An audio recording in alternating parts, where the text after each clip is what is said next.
நடிகர் விஜய் கட்சி ஆரம்பிச்சிருக்காரு இல்லையா, அவருக்கு ஆலோசனை வழங்குறதுக்கு எத்தனையோ பேர் இருக்கிறாங்க. பிரசாந்த் கிஷோர் இருக்காரு, ஆதவ் அர்ஜுனா இருக்காரு, ஜான் ஆரோக்கியசாமி இருக்காரு. இப்படி எத்தனையோ பேர் இருந்தாலும் அவரோட கொள்கை என்ன அப்படின்னு கேட்கும்போது அவர் சொல்லக்கூடிய பதில் பிறப்புக்கும் எல்லா உயிருக்கும் அப்படின்றது. அதனால அவர் ஒருவேளை திருவள்ளுவர்கிட்ட நான் யார் கூட கூட்டணி வைக்கணும் அப்படின்னு கேட்டுதான் அவர் என்ன பதில் சொல்லியிருப்பார். திருவள்ளுவர் இப்படி சொல்லியிருப்பார், தம்பி இதுக்கு நான் 2000 வருஷத்துக்கு முன்னாடி பதில் சொல்லிட்டேன்.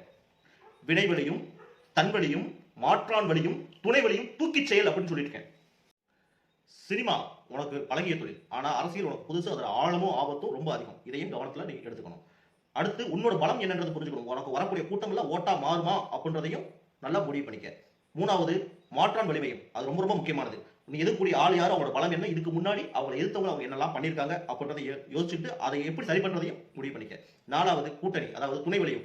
இதுக்கு இந்த ப்ராசஸ்க்கு உனக்கு ஹெல்ப் பண்ணக்கூடியது யாரு, அவங்க உன்னோட ஒத்த கருத்து உள்ளவங்களா, ரொம்ப நாள் கூட வந்து நிற்பாங்களா அப்படின்றதையும் தெளிவாக முடிவு பண்ணிக்க. இந்த 4 விஷயத்தையும் முடிவு பண்ணிட்ட அப்படின்னா நீ மட்டும் கிடையாது, இந்த ஃபாலோ பண்ண யாரா இருந்தாலும் அவங்களோட வெற்றியை அசைக்க முடியாது.